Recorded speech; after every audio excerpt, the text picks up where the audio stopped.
Oh shit! I got a bus somewhere. Leave it so I can find it. There you go. Went away? Good. Yep. Went away.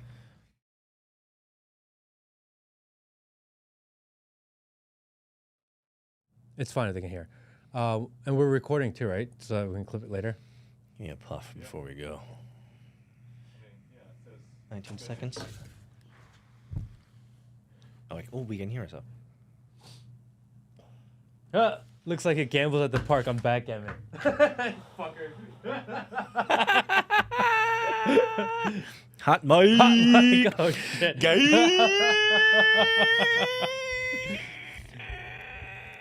I gotta wash after all my backgammon playing. I know, you dirty Asian. dirty Asian. Scamming those grandmas at the badminton park. Hey, Will, let's go.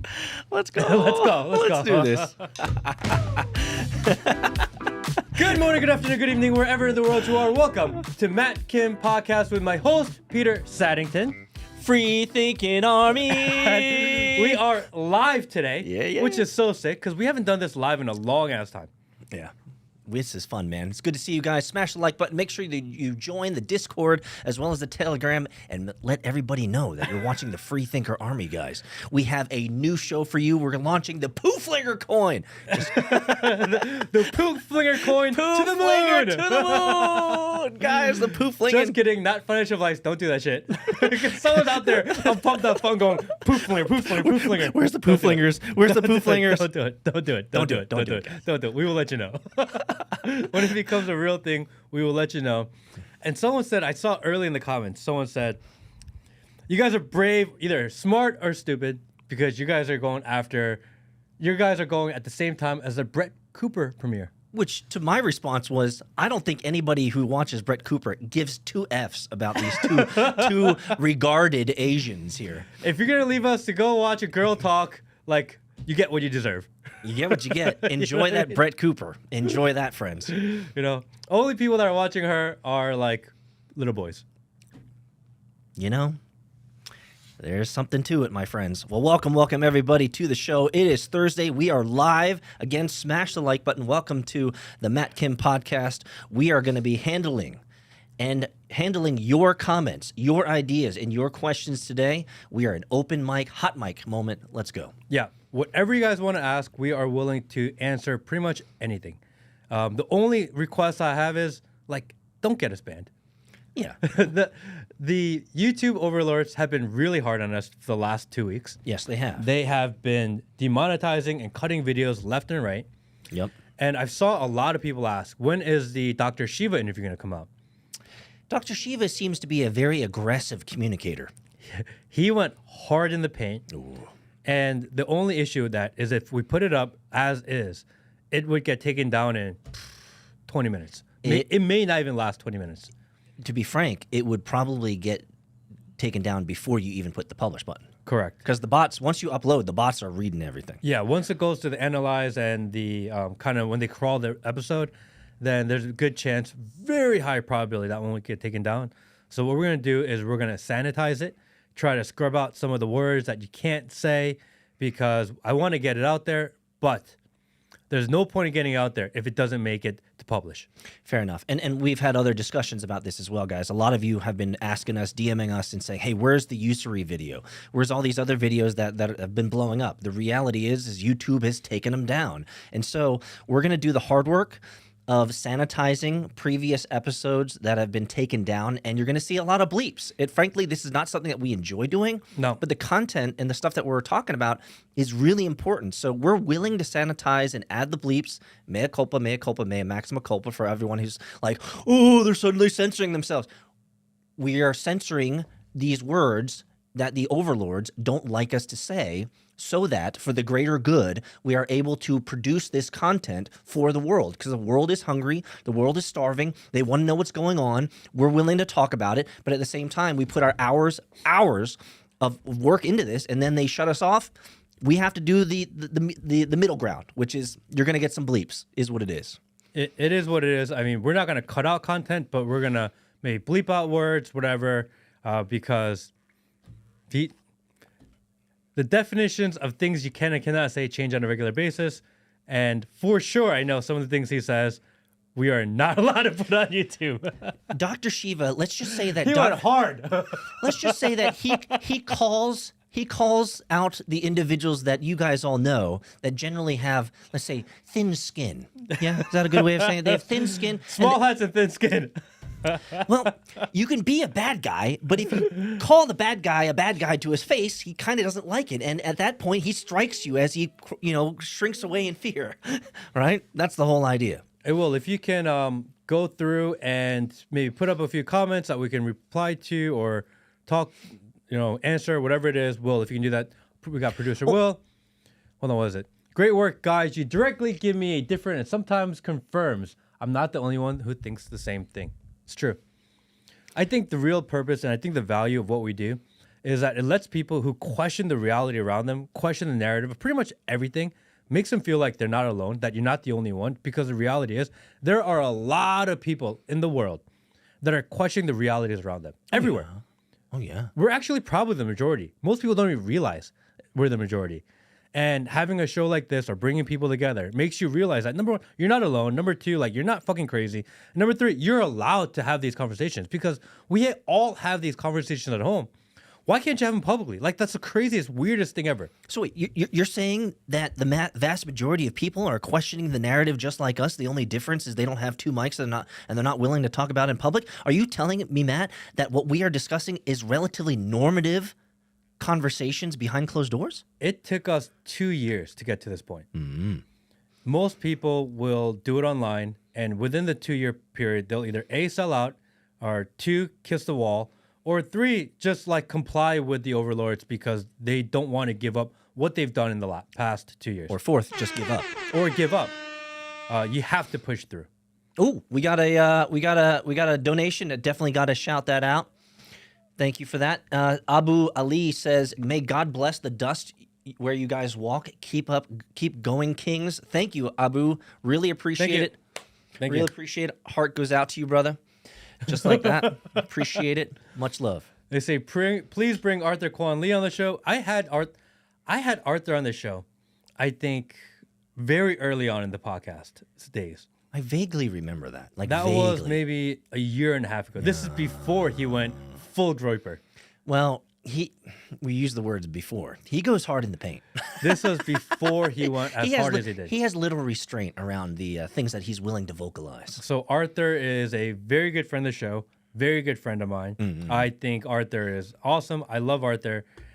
He is a warrior at heart and spirit. Mm-hmm. And we will probably have him on the show again sometime very soon. We haven't claimed the moniker or claimed the motto, but I would say, for the first time publicly, that Arthur is certainly part of the rooftop Koreans of sorts. Arthur's a G. We're big fans of Arthur. So let me bring up a topic because it's hot on the news. I kind of want to get your opinion on it, Matt, and certainly we'll get to the comments in chat here. But there seems to be a lot of planes that are going down these days. Yes. So give me your 2 cents on that. What do you think is going on with these planes? Is this a distraction to the greater narrative and the greater game at play, or is this part of the game? I find the planes going down really, it's the most. I don't get it. Because if they wanted to, with all these planes going down, if they're like, hey, we have a terrorist problem in the country and in the world, it's such an easy narrative for them to do. Yeah. But they're not. Why? Why are they not taking such a layup opportunity that says, hey, terrorism? They could do it all they want.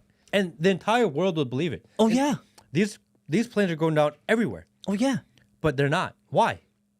Why aren't they leaning into something that's pretty much a layup for them? I don't get it. We've heard comments from, let's just say, influential politicians before that you should never let a crisis go to waste. And previously, when planes go down, man, that's a really great opportune time to, let's say, increase constraints, increase controls, start rolling out some policy that will protect us from these planes going down.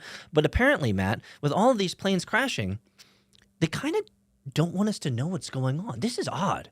Usually they like to leverage these crises as an opportunity to make sure that the news cycle for at least 48 hours is all about it. Well, we had Eric from the NTSB on, like one of the very first episodes ever done. That's right. For those out there, who is this guy? It's a good friend of ours. He is a NTSB agent that investigates fatal plane crashes. Yes. It's the only thing he does. Unless people die, he doesn't investigate. Yep. So a plane goes down, people die, then he investigates. There's only like 2 or 3 of them in the country. I feel like he was like your third interview from our old pod. And he was like, look, like these investigations take years. So after day 1, you only get the real information for like 2 or 3 years later, because it takes so long to go through all the wreckage, to like break it apart. So by the time people figure out what the real deal is, like nobody cares anymore. They've moved on. I think that's what it is. But what you're also insinuating, though, that even though it takes a couple years to actually comb through the evidence, comb through the scene of the crime, or but it takes 2 years to do that. But however, within the same breath, they can also tell us that the passports have always survived within the first couple days. Bulletproof, fireproof passports. That paper is amazing. Dude, I don't know why we don't write more stuff on that paper. Can we get that? Can we buy passport paper anywhere? I think we need to look that up, because apparently passport paper is indestructible. Like, how amazing would that be? I'm just going to get a reel of that passport paper, and then I'm just going to, like, make a shirt out of it. Man, I have a great Bulletproof? I have a great idea. You know what I mean? I have a great idea. Every time I go in the hood, I'm just going to wear my passport t-shirt. Seriously. My passport hoodie. It's like better than the flame retardant suits that you pay $1,500 for racing. I would know, right? Why pay $1,500 for a race suit when you can just buy passport paper? It's burn proof. That could become a thing. Passport hoodies. I will totally rock a passport hoodie. I just had an amazing. That will be the #1 thing on our official merch store. I just had an the amazing passport hoodie. Bitcoin that scam. says Poo Flinger on it. Poo flingers. The Poo Flinger passport hoodie. We got Wolverine. Go make the Poo Flinger. We know you're out there, Wolverine. Go make the Poo Flinger passport T-shirt. Hoodie. Because you got to cover your head. Exactly. You got to cover your head. I just thought of the best Bitcoin scam. The best Bitcoin scam is save your seed phrase on passport paper. That way it'll never be destroyed. Dude, I have a hardware wallet I can't get into. Do you have Bitcoin in there? Yeah. Where's the bump? I I can't figure out how to get into it. I can't reset it. I can't get the thing. The seed phrases aren't like working properly. I don't know. It's just the whole thing is like broken. Your seed phrase should be somewhere. It is. Where is it? It doesn't work. The seed phrase you wrote down doesn't work to get in. It doesn't work to get in. All right. Well, this guy's regarded. So I'll help you after. It's like a treasure from a treasure. Yeah. You might need to upgrade the BIOS, the firmware. Yeah, but it won't let me do it. It's like stuck in this infinite death loop. You're so regarded, dude. Gosh dang. Whoever thought putting like crypto on hard wallets 10 years ago was a good idea? It's like the worst idea ever, actually. It's just sitting there. He's got like hundreds of thousands of dollars on there, guys. I can't get it. It's like the most frustrating thing ever. I tried the other day. I'm like, dude, I can't get in this.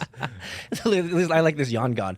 Oh boy, the Chinese philosopher bros are getting questions from the audience. I love it when our not Chinese, Korean. Yeah, but I like it when they call us Chinese philosophers. Well, don't call me Chinese. Sensitive topic, guys. Don't call him Chinese. You can call him Indian. You can call him a poo flinger. Don't do that either. Okay, you can call me Chinese or Indian. I'll accept it because my heart goes out to you guys. All right, what do we have, Will? What does that mean? Can you do the following live? Search for any media company, then search for parent company or parent company CEO. People don't know how bad it is. Well, I mean, Kanye did that on live when he had a reporter talking to him, and he busts up his phone. He's like, "Look at this phone. You see all those red squares? Those are all the media companies owned by the tiny hats." I think there's plenty of video evidence out there, my friends, that the tiny hats pretty much control everything, and they make decisions and policies and procedures and rules and regulations based on their religious worldview and religious doctrines. So you just have to live in it. That's how it works, friends. That's how it works. There's a lot of people talking about the hardware wallets being POSs. You're not wrong. You should use a metal plate. That's what I do. Punch a metal plate so it's permanent. Really? Yeah. Metal plate, hole punching. You because it can't be burned. That's the point. Paper can be burned. And now we just talked about this. Clearly, I should have used passport paper because that's that's infinite regression all the way down. Do you guys get a lot of hate or backlash for saying the truth? Yeah. Oh, yeah. Inbox is full. Inbox is full, guys. Full. Holy attorneys, lawyers, different types of people, different professionals, finance people, even people that follow or watch. Like, I can't believe you said that. Dude, eat a dick. Yeah. You know, I got actually, if you go to my X right now and you scroll down, you can see a lot of the emails that I've gotten just last week because I posted them online because they're so hilarious, because I talked about Trump and I talked about some of Trump's good business deals, and people called me crazy, they called me insane, they called me a gook, they told me to get out of here. Like, if we wanted to open up and be transparent about our DMs and our emails, guys, you would not be surprised at the amount of pooflinging that we get. And we are monitoring the YouTube chat, and we are monitoring the Rumble chat for the people on Rumble. Thank you guys also. Just want to know that we're not forgetting about the Rumble chat, because we used to stream quite often on Rumble. We did. Yeah. Those are good times. And that just kind of faded. This is like, we're such a small team, and it's just not easy to... You're looking at it. You're staring at it, guys. It's just not easy to be on all the platforms all the time. Yeah, I mean, Brett Cooper, you could go watch her. She has a team of 12 people behind her with her new thing, from what I've heard. She's got a whole group of people behind her, man, helping her launch. This is a big deal for her. Of course. So, I mean, you're going to go to Brett Cooper, which is 12, 13, 14 people show, or you could come to us, which is, you're staring at it, guys. And then there's Will, who's still eating those gummies, those yummy gummies. What if Brett Cooper goes full Candace and goes full noticing? Do you think, though? But what if she does? Then do we like her? Do we? I think I would. I think I would too. now I feel like we need to switch the channel to go watch Brett Cooper and be one of those influencers who comment on other influencers who are talking about other influencers. If she does on episode 1, it'll be everywhere. We will know really fast. I don't. It won't happen. It won't happen in episode 1. I don't think I've ever watched a full episode of Brett Cooper. I've watched clips for sure. I just don't think she has the cojones to go there. But I bet she's been around. I mean, she was kicked out by the Uden. Yeah. So she should have a chip on her shoulder, wouldn't you think? Let's see. A lot of you guys are talking about Dr. Shiva. We brought that up earlier in the episode. We're going to be releasing that. However, Dr. Shiva is an aggressive communicator, and so we're going to have to do a little bit of finagling and a little bit of bleeping out to make sure that it is palatable for mass consumption. Yeah. And same thing with the usury episode. That one is going to that got taken down. We got a strike for that. So for saying that, how do you even say it without saying it? We didn't even say it like directly. It was like in passing, where we said the Uden. The Udanes own banks, and we said that. And that exact phrase is what got us a strike. Yeah, so you can't say those words. Well, apparently. we have to be better, Matt. We have to be more creative. So I like the Udane. I like the Uden because it's just simple. If we use the Uden word and we say like Uden and money, and they own the money supply, I think that's probably better, because the BANK word is problematic. It's in the algorithm as a must remove immediately. Yeah. So we will be we are going to sanitize that and put that back up also. Oh, we got a donation. Thank you. People who notice deserve to get paid for it. Thank you, sir. Okay, I got a question. What is the NOK currency? NOK? Where's that from? Oh, don't be gay. You don't know? It's not NOK. NOK? What's NOK? I mean, if Will would help me out, it'd be great. What's the NOK currency? I don't know. Do you know? Of course I know. I'm just testing to see if you know. I don't know off the top of my head. North Korean?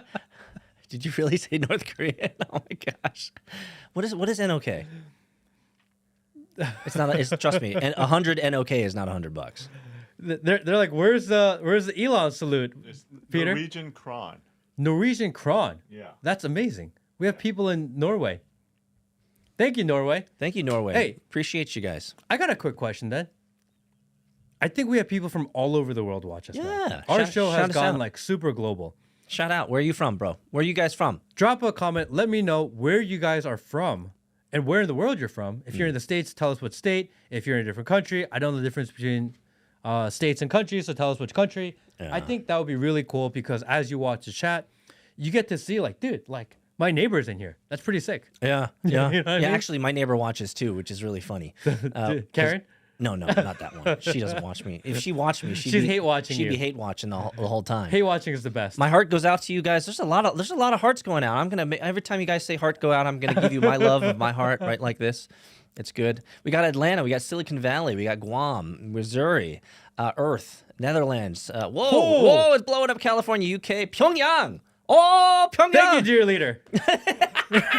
Thank you, a pooflinger. We got a pooflinger from India, Sar. Hey, love you, man. I miss her. I've been getting messages from this Indian guy in India. He's Yeah. like, dude, I've been watching this show. On point. I fucking hate the people here. Saw Felix, he says, are you working on a Candace Owen interview? Please. So I did get in contact with them. And they're like, oh, the producers or whatever. And like, so what would you like to talk about? I said, space Jews.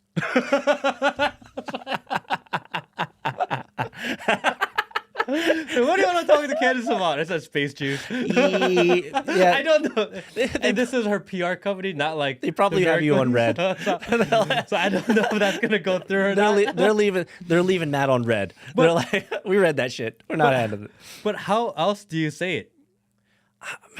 Well, if I could counsel you, Matt. Okay. If I could counsel you and I were to hit up Candace Owens, I'd probably say, when they said, hey, what do you want to talk about?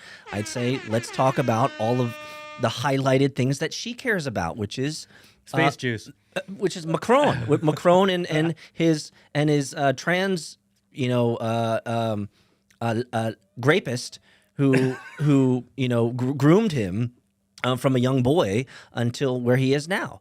That's what Candace is all about. I think that would have been a good shoe in. You can't be just replying to people with space Jews. That's what I did. It's just that's how you get the no, sir. you either get it or you don't. And if you don't get it, there's nothing to talk about. I get it, but does she get it? Of course, she watches Dave Chappelle. Who doesn't know the space Jews bit? But you can't be ripping off the Band-Aid and being like, hey, what do you want to talk about? You got to go in lightly. You got to go in softly. You can't be going in there and just go kapow and rip it off and say, hey, I want to talk about the space Jews. You got to throw it out there, and we're either on the same page, and it's gonna be a good conversation, or you like talk around and you go, and it's like, okay, like we're not gonna have that good of a conversation. Fair Then enough. it's not actually worth it. Fair It's enough. not worth it just for the sake of views. Fair enough. You know what I mean? Matt wants to make sure that we're hitting the hard topics and not dancing around, beating around the bush. Thank you, old man. Appreciate you, brother. You are an old man. Much love to the old man. Thank you. Brother, Thank you. thanks for being here. Let's celebrate their first super on our live stream. Ooh. The very first one, and we got it. A heart goes out to you. Postscript PS. It says you have done many research on the NSA paper to make a mint. There are folks saying that it's being used by banks for private transactions before it officially came out to the masses. You should interview Whitney Webb. We've talked about Whitney Webb a lot. Well, on the Bitcoin, I've had an opportunity, and we're going to do an interview with Mark Karpelis sometime in the near future. And I got an opportunity to talk to a lot of these really OG, like 2010 Bitcoin guys. Yeah. One of our friends is King Andrew, who owned the IRC client that Bitcoin was first seeded on. And they believe that it was like a guy. And they have like their theories on who it is. But they believe that Bitcoin was created like in a really organic way. And then that just the CIA took it and they took it over. But they do believe that someone actually made it. Because some of them actually helped with the code and helped write some of it. So I'll give you my non-professional view. And I've said this publicly before because I'm an engineer, I'm a coder. I went actually through the code. And my short answer is I believe that 3 individuals came up with it. And the reason is because I see 3 different syntaxes and 3 different types of communication style in their notes and in their coding syntax. So for me, I believe that 3 individuals conceived of Bitcoin organically through the cypherpunk networks and through the BBS bulletin board chats. And then it was essentially grown that way. So in my opinion, it's not one person. I think it's 3, mostly because I'm looking at the code and the syntax is different. I'm a black dude, an immigrant. Is that what His name is Israel Endalk.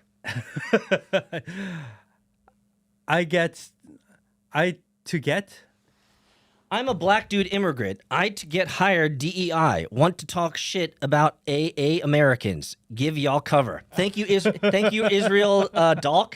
We appreciate you giving us cover fire for all of the work that we're doing so that you can ensure that you get the flack and that we don't.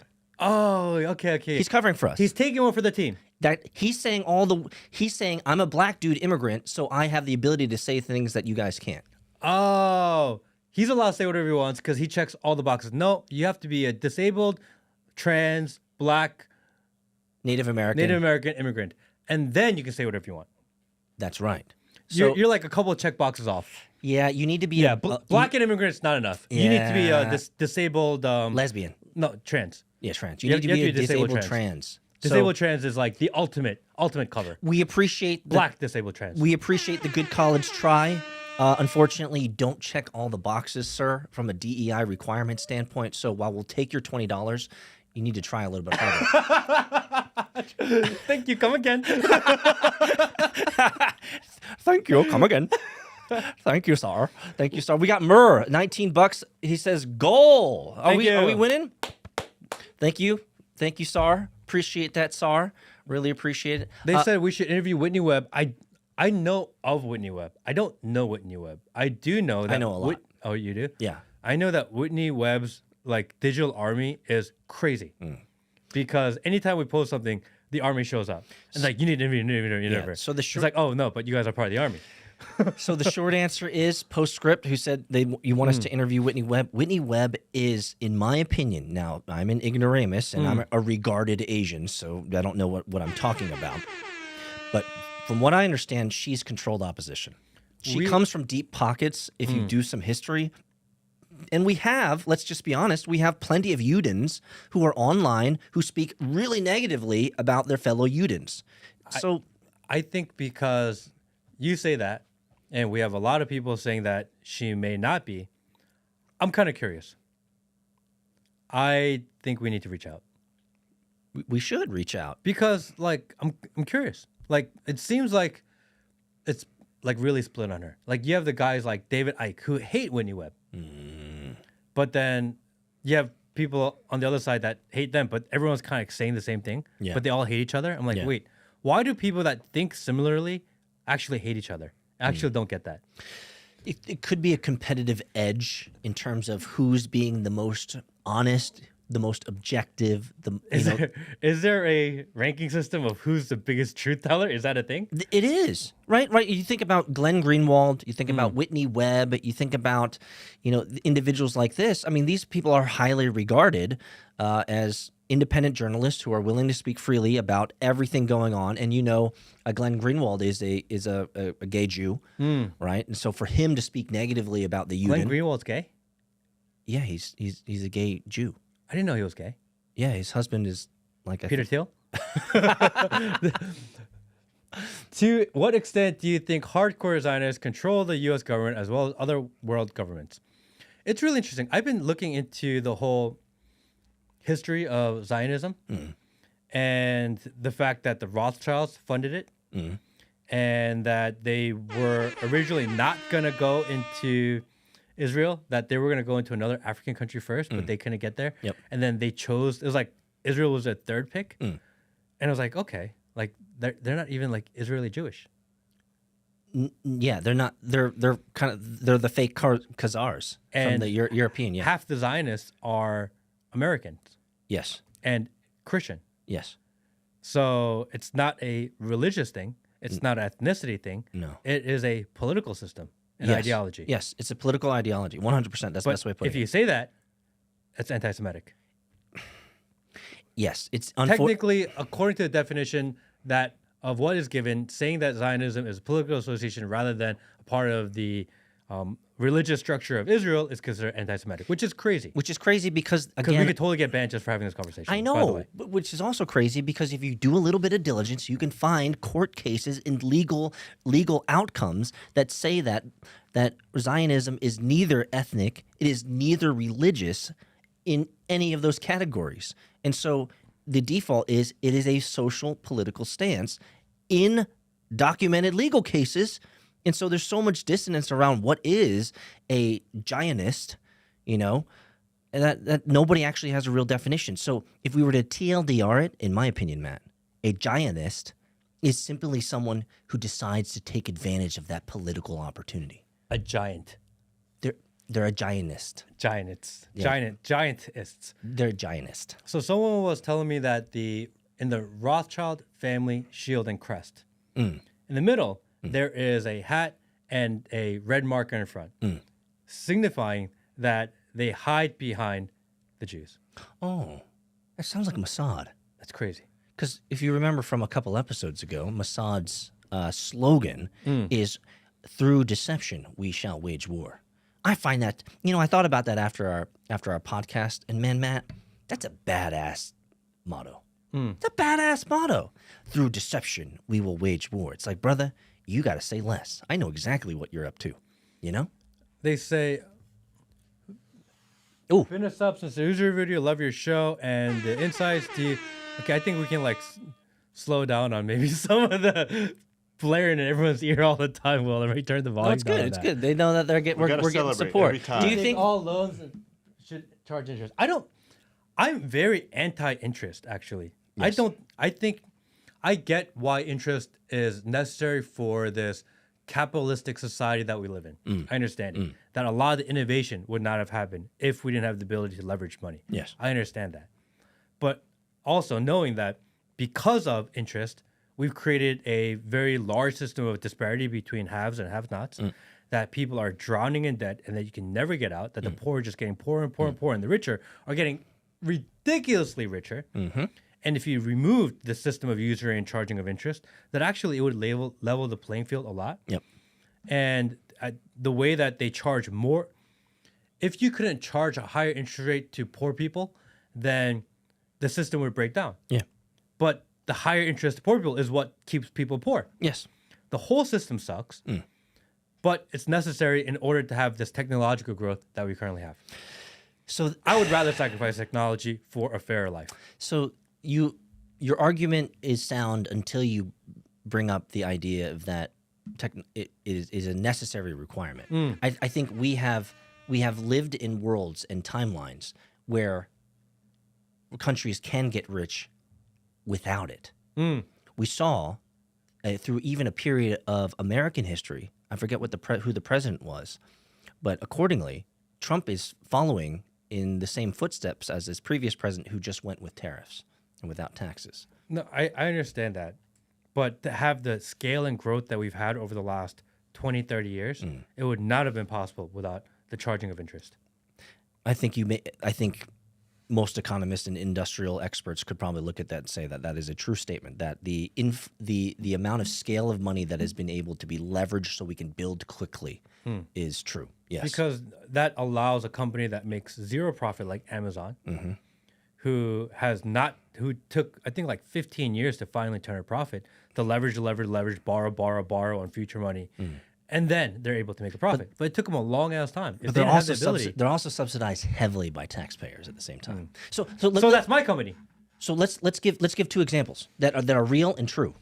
We saw Japan after the war rebuild without the Yuden Zionist help. But they did loan money on interest. It was minimal.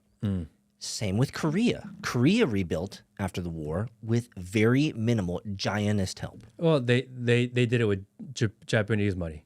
Same thing. Well, Japanese money is not Zionist And U.S. money. It's not Zionist money. So the Well, point, US the money point is. I'm trying to make is there the potential that you can build a country and you can nation build and nation state build without Zionist Yuden, money? I think it's possible. Well, okay. Japan rebuilt using U.S. money. Korea rebuilt using Japanese money and U.S. money. U.S. money is giant money.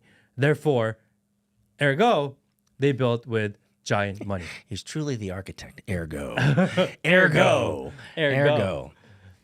Okay, we got a lot of super chats. Can we haggle on super chats? $2 is too high, says Rick and Patel. Rick and Patel, sorry, Sar. That's the price. That's the price, That's bro. the price, bro.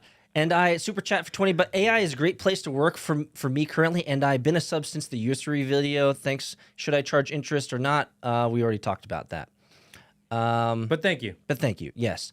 Why are all the cabinet nominees saying that they aren't going after the past corruption? They're being burginers. Want Gitmo. Well, from what I understand, Israel, is that Trump is reopening Gitmo. 30,000 beds. Is that right?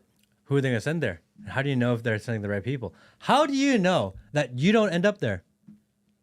We probably don't want that Gitmo open because you might end up sleeping there, man. Well, that's the thing. For a right? stayover. How do you know for sure who's going there and who's supposed to be there? And if you put in 20,000 people that are supposed to be there, and you put in 5 people that just want to get rid of, how do you know those 5 people didn't end up there? I don't know. Peace, you're not wrong. I mean, apparently there are still individuals languishing in Gitmo without due process, which is frankly just wrong, period, full stop. Like, aren't there like 9/11 guys that are still hanging out there like 20 years later? I don't know. I gotta go to the bathroom. Oh, he needs to go to the bathroom? I gotta go. I don't know. I don't tell you. I gotta go. I gotta solo tank this shit. You gotta solo tank it for All like right, 5 guys. minutes. I gotta go to the restroom. You guys, you thought you were stuck here. You thought I was stuck here with you. You guys are stuck here with me. So for the next 5 minutes, you get uninterrupted, Petey style. Let's go, guys. Super Chat says, do you know that the airport in Zionism has 2 lines? One line for the Zionisms and one line for the Goyims? That makes sense. From what we understand from the experts of the Talmud and from the experts of Zionism and from the experts of Judaism, what we find is that in those holy books, if you do not have the correct Semitic blood, you are called dog shit. You are a goyim, apparently a beast of the earth, and you are to be treated likewise. And so just understand your position in this world. You do not have influence. You do not have power. You are just dog shit. That's your answer, Chosy Iabub. From Bitter Klinger, thoughts on Daryl Cooper, Jade Dyer, and Sam Hyde. Don't know who the fuck they are. My heart goes out to Peter, says Kevin. Kevin Temple, my heart goes out to you too, my friend. This with the strongest amount of emotion through my laser eyes that I can give you. Actually, I don't think I did that with enough fervor. That's probably better. You'll appreciate that, Kevin. My brother, go on in peace. May you do well and be blessed. Thanks for the amazing answer. Prank him when he comes back. Prank Matt when he comes back? I don't know. I think he's unprankable, guys. Chances of Christopher Bolin being on the show? Who the fuck is that? Brianna Wild says, everywhere these people go, they subvert. See the quote from Ulysses S. Grant. Well, there have been, as we well know, there have been plenty of noticers out there in the world. Certainly, I've been noticing even more. I've been noticing a lot of irregularities about the narrative versus what is actually happening in the world. And what we find is that if you dig a little bit deeper and you notice a little bit harder, you'll find that these are not only irregularities, but these irregularities have patterns attached to them. There's this number that's coming up in my mind. It's 109 countries.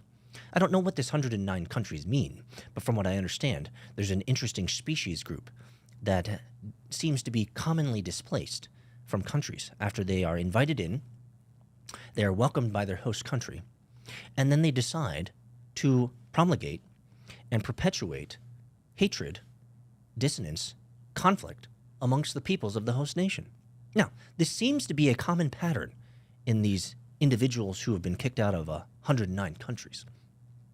Now, what that common pattern is, I have no idea, because I'm merely a goyim who is regarded in many, many ways. And so little do I know about anything. Although all that I know is I see patterns everywhere, and those patterns are quite disconcerting.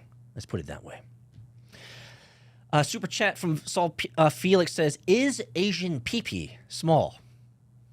Brother, that's for me to know and you to wonder about.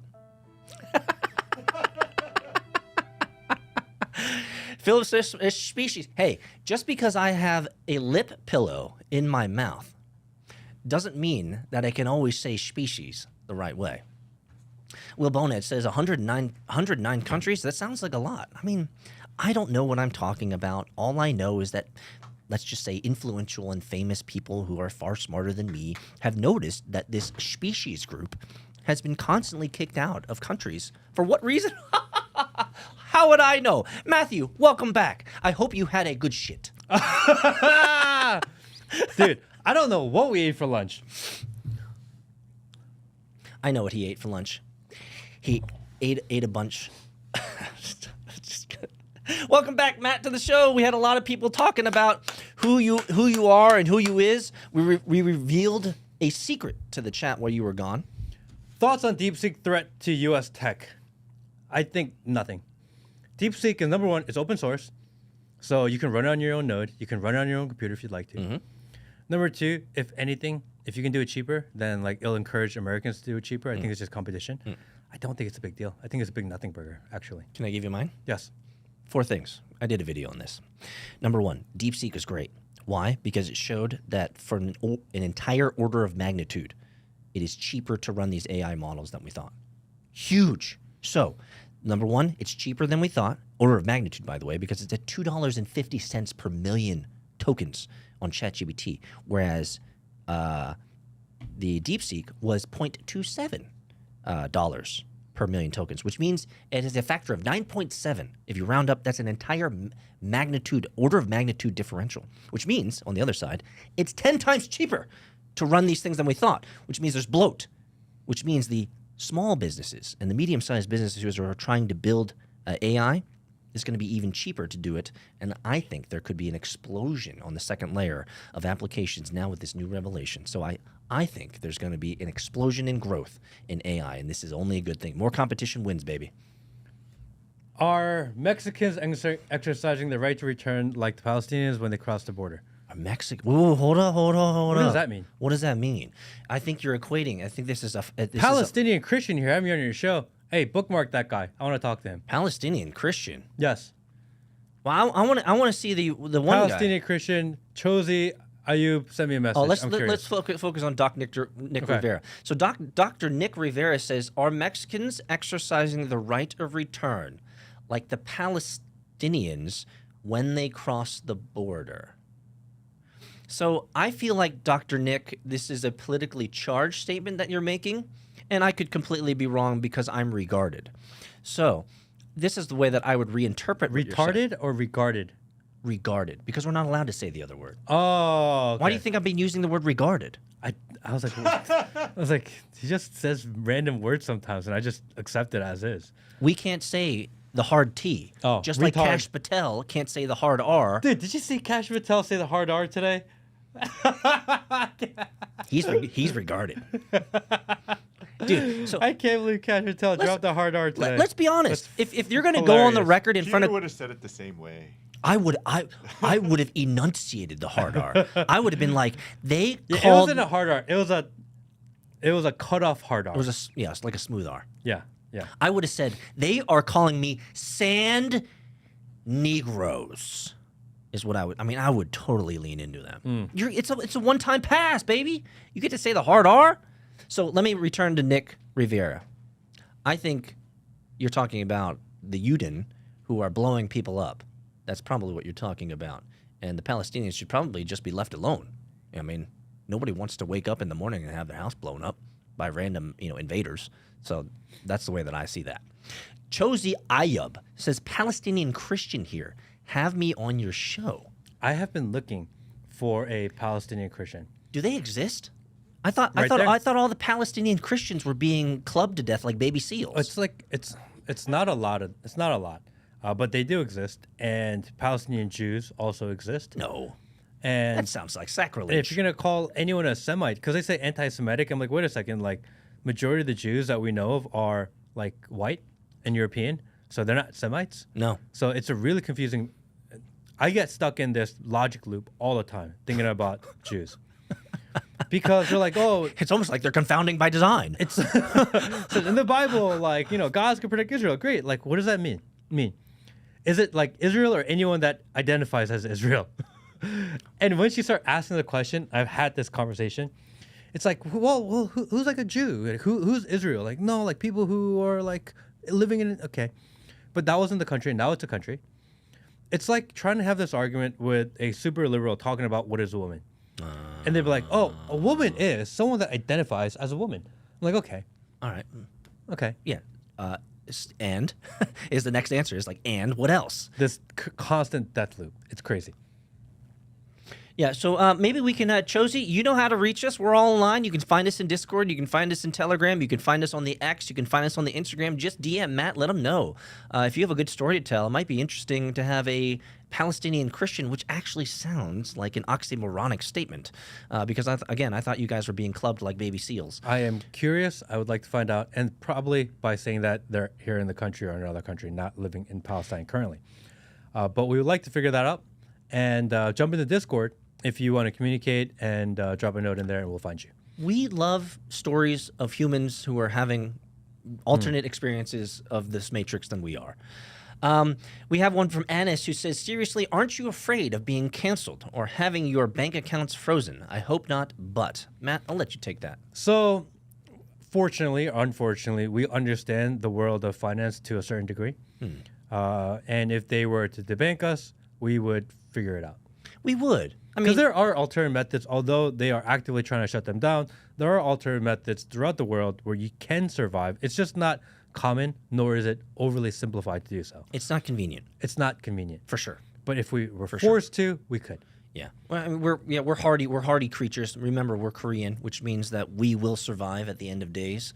It's just the nature of the beast. When the Armageddon happens, no matter where you are, guess what's going to happen 24 hours later? You're going to see a fucking Korean, because they'll survive too. I mean, those rooftop Koreans, they're hardy guys. They're hardies. Finally, a really based podcast that isn't afraid of speaking the truth, unlike PBD, who bent the knee to shout out to all my based Asians out there.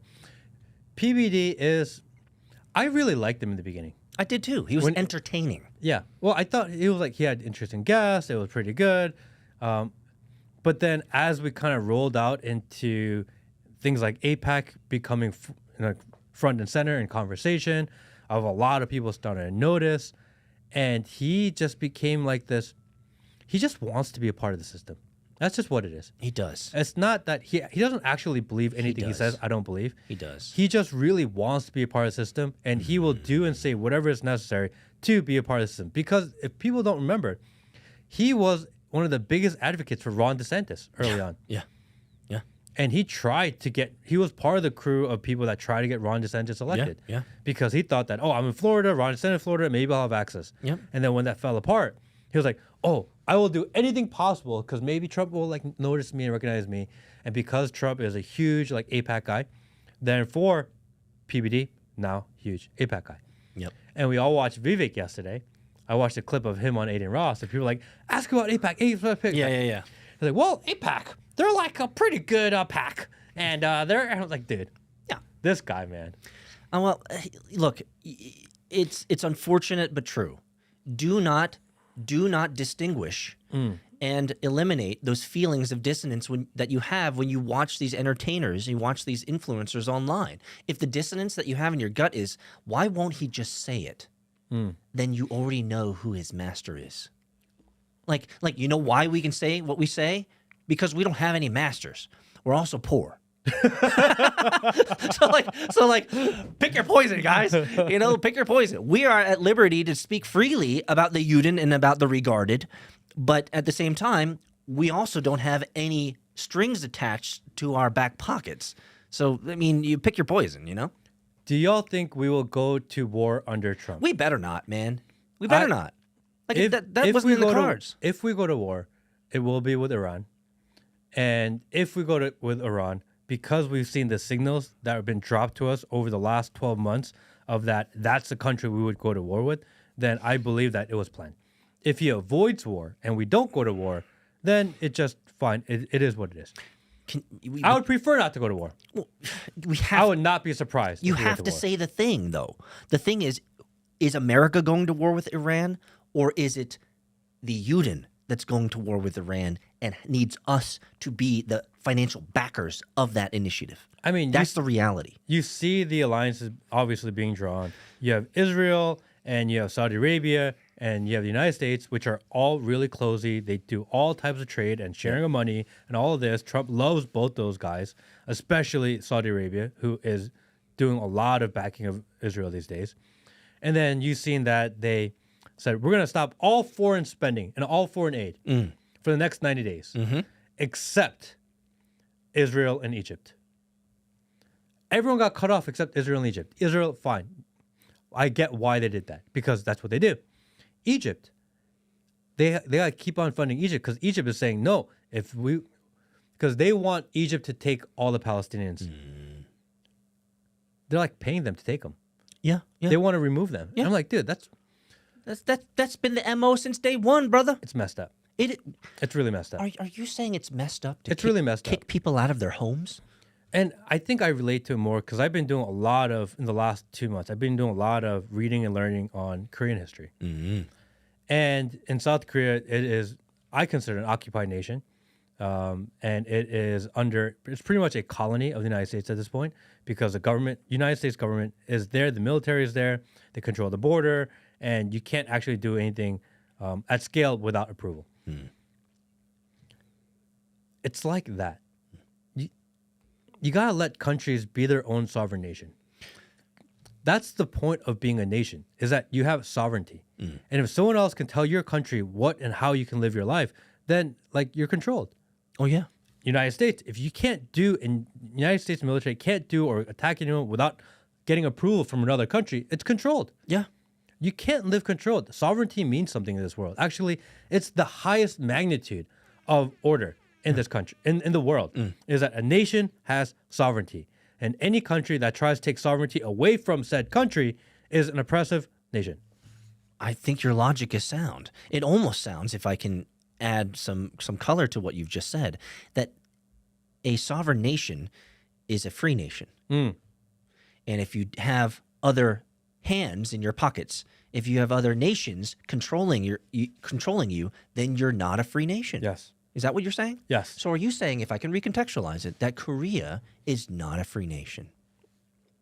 Is the United States a free nation? I mean, it'd be nice if all of our congressmen would finally go over and stand up for Israel. Israel.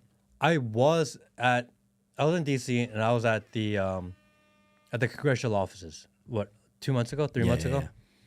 And as you walk down the halls of Congress, like almost every single door has either Stand with Israel or Israeli flag on their door. There's more Israeli flags in the halls of Congress and their offices than there are American flags. I'm like, this is and there's like kids on tours and there's people walking around like, no one thinks this is weird. Everyone's like, oh yeah, okay, yeah, we stand with them. I'm like, what? In the halls of Congress are more Israeli flags than American flags. Something is fundamentally wrong there. So let me change the color of the narrative. Do you think people would be upset if it wasn't a Yudin flag, but if it was a Somali flag? If there were 100 Chinese flags in Congress and at the congressional offices, people are like, what the hell's going on here? Yeah, there's a lot of red and yellow going on here, right? But what you never hear is there's a lot of blue and white going on, right? And I've heard interesting. I've heard people say this, and I've seen like videos and clips, and I'm like, all right, like it can't be that bad. But seeing it firsthand for myself, I'm like, holy shit.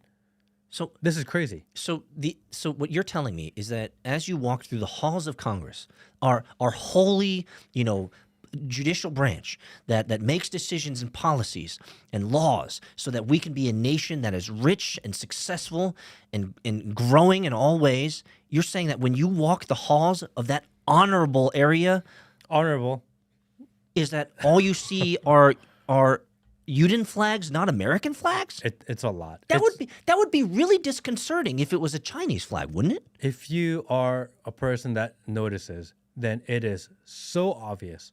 And it is extremely disturbing. Disturbing is a good word to say. If you are fully co-opted into the system, they walk around and they don't even notice. With impunity. Yeah, they don't even care. They don't even care. It's crazy. Now, do you think their lack of caring is a function of how many dollars got put in their back pocket? Do you think that's what it is? I mean, the question you have to ask yourself is, how much do you need to get paid to not notice? Because we're paid zero and we're noticing a lot. APAC Tracker is doing a phenomenal job. Oh.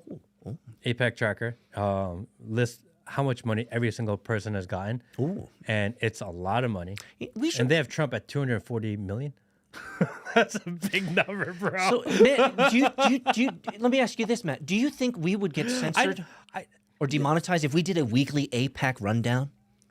I don't know. I wonder if we could do like sports betting on like It create would our have own to be like the APAC. most like neutral, like reporter style. Today, and here's a number Pelosi's up 17%. on the APAC tracker. Yeah. Schumer, he's up 21% on the APAC tracker today, guys. He's crushing it. Which, by the way, Pelosi, she got out of NVIDIA right before the DeepSeek issue. She's happened. good. What does she know that we don't? Dude. 1 month, 30 days to the, if I remember, 30 days to the moment she got out of NVIDIA, 30 days right before this DeepSeek thing happened. Politicians Man, she's good. trading stocks. At least that's public. Yeah, they're throwing mud in your face when they're doing it. The politicians who are going to get into the meme coin game is going to be crazy. Because they're going to use like multiple wallets, separated wallets, people they know, etc. And there's like not a lot of traceability there. Yep. And the politicians that do the meme coin game is going to be wild. So there's money to be made, my friends, if you are truly a degen. Truly a degen. All right, Chris Huang. Shout out to all my LA, ATL, and New Jersey Koreans. I like that he left out New York. I like the New Jersey Koreans better. Aren't most of your cousins in New York? Oh, like New York area. All right, let's go to the next one. If extreme wealth AI, if extreme wealth concentration stalls money velocity, would a Nash equilibrium between policymakers and banks lead to perpetual liquidity trap, or could tokenized central bank access fix it without hyperinflation? I know exactly what you're talking about because I felt like I had a conversation with another investor about this just the other week, and the short answer is no. A tokenized central bank will not fix hyperinflation. Why? Because the controllers of the central bank and the money making and the fractional reserve banking is all led by immoral, unethical, and half-breed species of individuals who only care about multiplying abstractions of money and not about you, which means sin of humans will take over, friend. You have any sinful individual of a certain species type control the money supply, that we already know what generally happens because we have patterns of 109 countries of what happens when these individuals take over the money supply. You already know, sir, exactly how it's going to end. He knew the answer before you asked the question. He did. He was just being rhetorically obvious, Captain Obvious. Thank you, sir. Much love to you, my brother. Thoughts? Are you gonna do that forever? By the way, Yes, man. your heart. I am so into this. Well, okay. When Elon did it, he does it at home so much, just like you have started doing it. That out of nowhere, it just comes out. I don't do it at home though. I only do it here. Oh, don't be a bitch. Do it at home. I only do it here Hi, because son. my heart goes out to you guys. Do it at your kid's school. Yeah, do that at your kid's school. I will. Be a gangster. You don't think I won't? No, I want the video. I will do it. I want the video. Receipts, guys. Receipts. I will show receipts. Receipts. You guys have no Every idea. video, ask every future episode. Ask Peter, where's the video of you doing the salute at the at the school. Yeah. I will do it. And you notice I'm using my left hand over my heart because that's better. Well, but your heart is on your left. I'm using my left hand over heart's on the left, but I'm using my left hand. If I use my right hand, then it could be considered egregious and aggressive. If I use my left hand, then it clearly shows this is a Korean version of the Care Bear stare of love out to you guys. You're stupid. Thoughts on the accident over DC? Hassan, you're almost an hour late, brother. We covered that. My bro. I think the chat. I think we're just falling really far behind the chat. Is what Shout it out is. to all my ATL. Love you guys, and sorry if it gets canceled. Lol. Did the Holocaust really happen? Probably Ooh, shouldn't you're not have, allowed to answer shouldn't that have one. probably said that word. Yes. Don't say that word. Yeah. Did that thing happen? Well, here's my answer. Can I give you my answer? Yes. The answer is yes. Of course it happened. Of course it happened. However, history shows that numbers are easily revised. I think it's really similar to the number and scale issue the conversation we had yesterday or 2 days ago. Oh yeah. Which is that you take a snapshot of a few people and easily you can blow up their narrative. And it's really hard to ever track that data because what they did and how they counted that was that they didn't count actual people that died. Yeah. What they did was they said, hey, this is the population number that we thought there was. Yep. And then this is a population we think there is after. And therefore, if we do a plus and a minus, that must be the number. Yes. That's how they came with a number. But there's no way to show how there's no proof of work on their original number. Yep. And there's no proof of work on their later number. Yep. So you have two arbitrary numbers, and they say, look, these numbers create this gap. This is the number of people. Yes. But they have yet to prove any of those other numbers. Yes. And so that is why, if I may, to help us close this loop, don't focus on the numbers. The numbers mean nothing. Focus on evidence of what transpired during those time periods. For example, we can find evidence during those time periods, Matt, that many women in these, let's just say, fenced off areas were actually having babies. They were actually being productive. There's actually evidence that there were pools and there were clubs and they were creating and building stuff. And so there's evidence of actually these groups of individuals in these locations during that time being somewhat prosperous. And maybe, just maybe, it wasn't as bad as we thought. So, you know, I'm not saying that it didn't happen. I'm saying it did happen. But the specifics, It's a matter of scale. it's a matter of scale. Someone said, do you think, someone got really upset, said, oh, you didn't answer my question, something about U.S. attacking Mexico to go after the cartels. I don't think the U.S. ever attacks Mexico. It's like a border. There's nothing to gain there. There's no money to gain. It's very inconvenient. You have Mexicans all over the United States. It would create a huge problem. You'd have to figure out how to address all the people that are here domestically. It's not a real thing. I don't see any possibility of the United States attacking Mexico just to get cartels. Because the United States, although they say they're going after the cartels, benefit greatly from the relationship with the cartels. Why would you go to war to take out cartels when you actually don't want to really remove them? Yeah. And the cartels in Mexico actually have value. Yeah. Because certain parts of Mexico in the mountainous areas where there is no safety, there are no public, they actually keep order in those areas. Yeah. So, And I can tell you from my experience, because I have a cousin who has lived in Mexico City for over 2 decades. I sent her there. Now, you might say, well, Peter, what do you mean? I went to Florida State over 2 decades ago.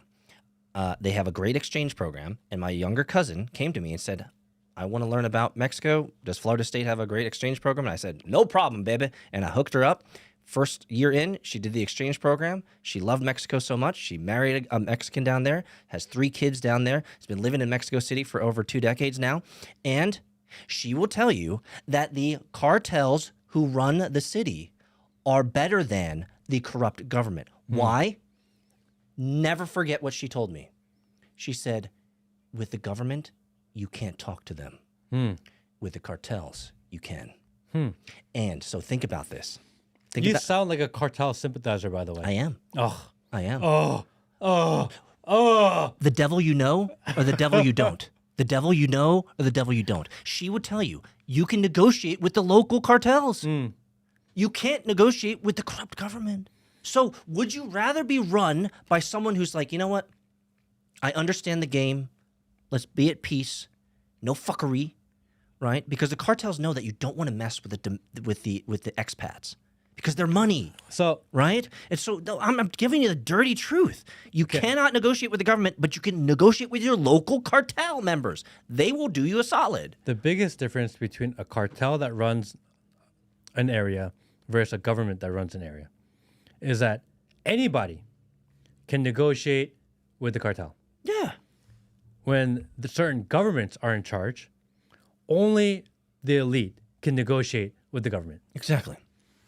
Meaning that in some parts of the world, actually it's more free to have the ability to reach out and negotiate, is what you're saying. 100%. If she was on this show, she'd look you straight in the eye and say, that's been my experience for the last 2 decades, is at least the local cartels understand that you're an expat. You are money. They don't mess with the money, right? There's no need for fuckery there.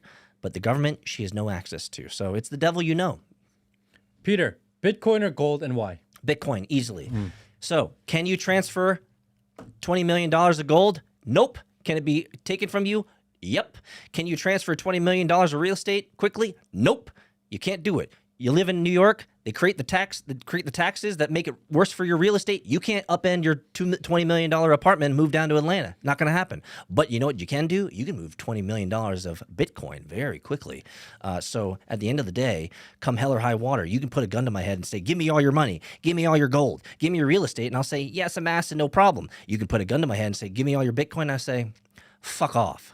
The only way you can access it is if you know what's my key phrase. Or if we're an end of the world situation and every man for himself, and you need to trade and you need to have commerce and you need to figure out how to get supplies or trade for food or buy things that you need, your Bitcoin is literally worthless. Yes, but then we'll be trading in 223 and 556. The thing that gold will always remain valuable to society because the entirety of society has determined that it has inherent value. Fair enough.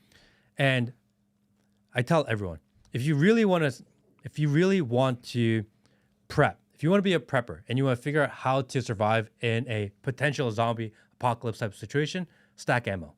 That's what I just said. Yeah. Because ammo will always be tradable.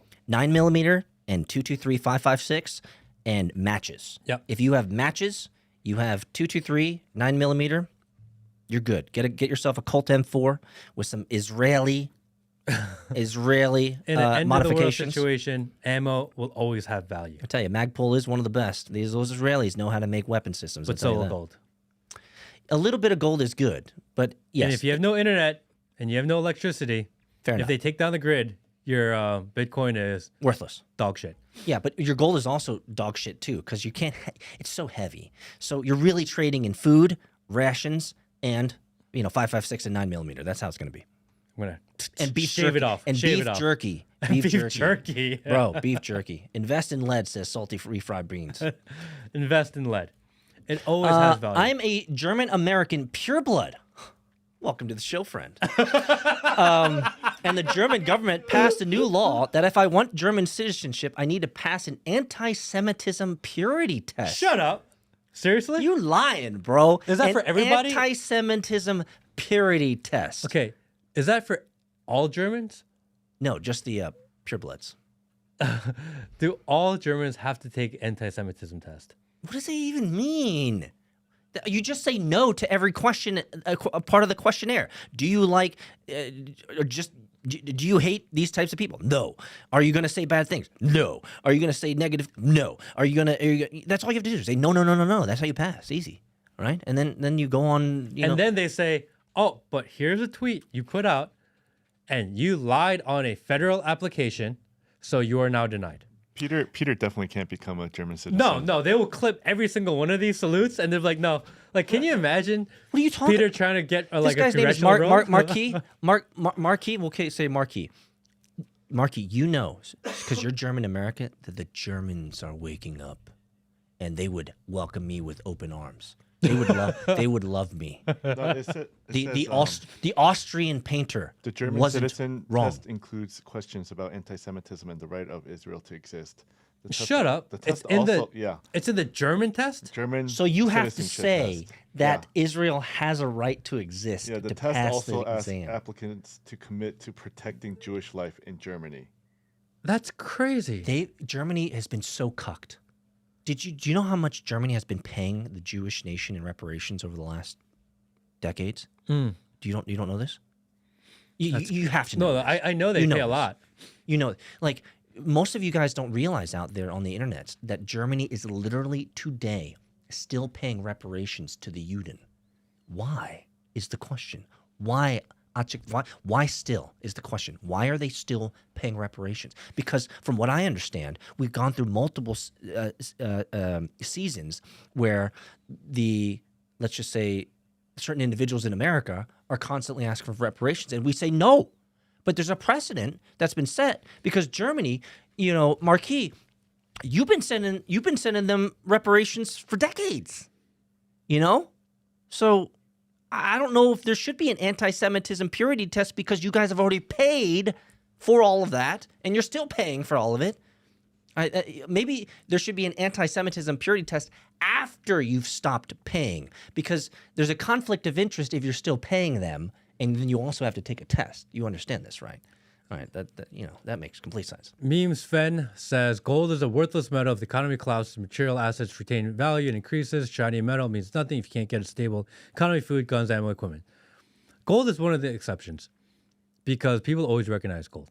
It's just been recognized for thousands of years. It's one of those things that... My point is the scale. You Yeah. can't move $1 million worth of gold. It's But not you gonna don't need $1 million and then... Fair enough. Peace. You know, you just need enough to like trade. And if no one has any, then like... Yeah, and if you're real smart, you do what certain species do is they shave off the corners, of the gold so that they can get a little bit more of that. Yeah, And they add in a little bit of, like... You're sounding Danish. Oh, well, I know. There's a pattern here, I think. A pattern. Invest in lead. We already went over that. Gold is worthless. Shiny metal. We already went over that. I love your work. Invite you both to Islam. Oh, Tiki is trying to convert us, guys. To convert us. So let's listen. Let's pay respect.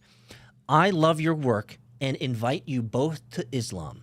We love Jesus and Moses as prophets of the one true God, and he begets not, nor is begotten.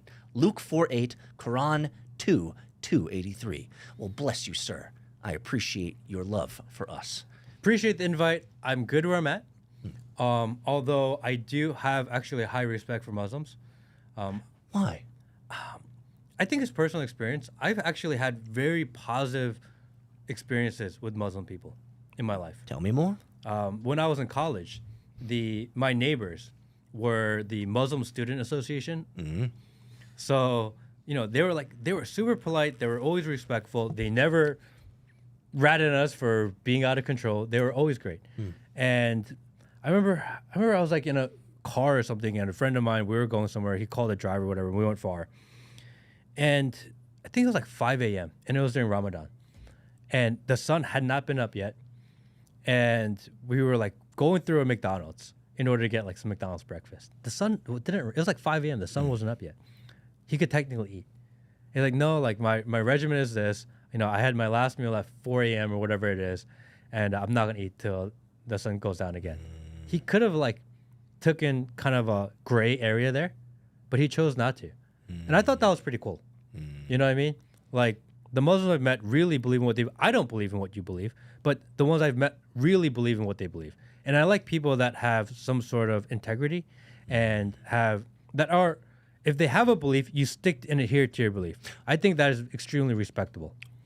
I think the word that comes to mind for me is that you respect and appreciate men and women who have conviction. Correct. So even if we don't agree, Yes. at least we know that you're living a principle and value-focused life, right? Like the right values and purposes, right? Is the whole idea is that you live by principles and values, and you are committed to them and convicted to them, even though we may disagree, is far more respectable than someone who has no morals and ethics and no grounding, is what you're saying. Correct. Okay. I am really big on integrity, character, and morality. Yeah. And people who have shown me that they are trustworthy, I trust them. Mm-hmm. And people that are kind of shady all the time, like if you lie to me, I just can't take you seriously. I don't want you in my universe. I'm with you. So, yeah. Thanks for the invite. I think we're good. Well, Tiki, but we do understand. Thanks for the invite, and I'll share real quick. I mean, I have appreciated the Muslims and the ones who follow Islam in my life. They've generally been respectful and are kind of a live and let live type of culture. Like they let you do you. You do you, I do me, we good, right? And so I've never had any negative run-in. I will say this, though, that I have read interesting quotes, my friend. Interesting quotes from, let's just say, the Yudin, who influencers and famous people of the Yudin species. And if I remember correctly, these quotes go something to the effect of, if Muslims and Christians finally understood, then the Yudin would be in big trouble. Like if the Muslims and followers of Islam finally reconciled with Christians, then the Yudin would be in big trouble because there's so much more in common with Islam and Christianity than certainly the Talmud. So, my brother in arms, keep working the good fight, my friend. We have an enemy at the gate. And there are a lot of Muslims that are converting to Christianity. That's a big movement. And also vice versa. I've seen that too. It's true. It's true. Like It's true. I won't lie about it. I've seen a lot of people that are converting to Islam. True. I think there are, Islamic extremists out there, of course. Well, yeah, there's this Christian extremists too. But there are Christian extremists, there are Jewish extremists, there are every type of extremist. And I think Muslims sometimes get a unfair shake because of the few. Well, can I go farther? I think Muslims get the almost a worse shake than Christians. And you might say, well, Peter, Christians are always shat upon in the public sphere. Yes, you are correct. In the public and social sphere, if you're looking at the influencers on the mainstream media, they're always taking a dump on Christians. However, unfairly so, especially since 9/11, since we've realized the realities of this, is that, can I give you a conceit? When 9/11 happened, I truly had a moment. 20 years ago, I truly had a moment where I was like, maybe these people of Islam are really bad. Of course. Like peace, fair. Like 20 years ago, I had these moments. But we've come to realize that actually, none of them were actually Islamic, and they were actually more of the Judean species. And so I think the Islam and the Muslims of America have been dragged through the mud over the last 2 decades since 9/11, unfairly so. And I wonder if Muslims in America are finally waking up and realizing this, because they might realize that the Christians are actually their best friend when it comes to a common enemy. And the Christians are pretty split. Like I'm a Christian. We talked about this before. But Christians are the stupidest. It's so split, and some of the largest evangelical denominations are like completely Israel first. And they go by this idea that, in the Bible it says that, God's going to save Israel and all of this. But you can't define Israel. Yep. So then you get stuck in this logic loop. And they don't want you to talk about it. Asking that question, they get really offended. And it's like talking to someone about like, what is a woman? But let's get to base principles. If we cannot agree on the foundational idea, then track with me. If we cannot agree on the foundational idea, why would you continue to send money to something that is fuzzy? Like, no one wakes up and says, oh man, I saw this a really amazing commercial about feeding cats because there's so many that are dying. They're eating the cats, they're eating the dogs. Right? I'm going to... Actually, I don't really believe in that because it's a little fuzzy and I don't really know what determines a cat, but I'm still going to give them my money. That's what Christians do. Christians are like, don't talk about the Judeo-Christian stuff. It's too much for me. We're still going to give them lots of our tithes, though. Come on, bro, wake up. You don't give your money to a fuzzy idea. You should give your money to an informed idea. Actually, if I could go even farther and more aggressive, you probably shouldn't give money to anybody. You should probably just keep your money and work on your family and work on your life. I find it fascinating, my friends, how many people, let's just get down to brass tacks. I'm talking to you guys out there. How many people out there want to spend their time trying to support and trying to promote and sending your money and all of your eternal time that you're never going to get back to helping other people in other countries? Like, great idea. However, here's the problem. Your house is a wreck. Your home is a mess. Your lifestyle sucks. You're not healthy. You're fat, right? Thanks, Vivek. You're terrible, right? You're not productive. And yet you want to clean up Palestine? You want to clean up Ukraine? You want to clean up all these other countries? Your home is a mess. Fix your shit. Let's go, what was it, Jordan Peterson? Make your fucking bed. Start there. Make your bed, and then you can worry about everybody else. How's that? Can you scroll up the Rumble chat real quick? Postscript says $1 million of gold can fit inside a toaster. Oh, great. Go do that. Fuck off. When the zombie, I want a gold toaster. When the zombie apocalypse comes, I'll have lots of 5.52, 223, lots of 9mm, and you're telling me you got gold? Guess where I'm stopping by on my way to Kroger? Have both. Have both. Have both. We believe we believe in diversification of assets. Yes. 223, 5.56, 9mm, and a little bit of 40, 45 will be fine. You'll be fine. Trust me. I did get a Beretta CX9, which is kind of a gay assault rifle, but it's 9mm. Yeah. The premise is that kind of gay. But you didn't go full bore, man. You should have gone full. I do, but I have that also. Oh, okay. Gay. Well, the idea is that if you're in a really bad situation and you have 9mm rounds everywhere, You don't want to go, oh, like, hold on, this is 9mm. Hold on, let me find that 223. Right? Like having a armory of weapons that use one type of ammo is actually advantageous in really bad situations. I understand Which your is point. why. Right. Yeah. Single point of failure instead of double. Correct. Okay. Because you can use Beretta clips that go inside of that. That's true. Or you could be like me and go to Hang on. bulkammo.com and buy 15,000 rounds of 223 Not 556. Not a shill. And then you can also go to bulkammo.com and buy 10,000 rounds of 9mm for the uber cheaps right now. Yeah, it said someone said 9mm rifle. It says it's not an assault rifle. Come on, Matt. I get it. All right.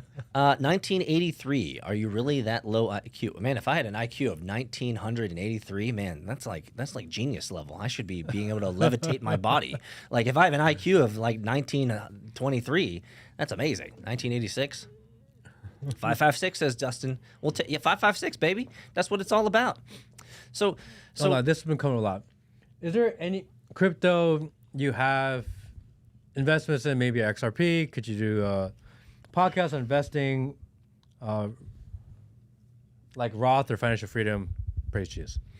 Well, I mean, we will eventually have some of the crypto guys come on, but we try not to. I'm not going to bring on any of the kind of crypto shill bros because everyone just comes in and wants to show their project.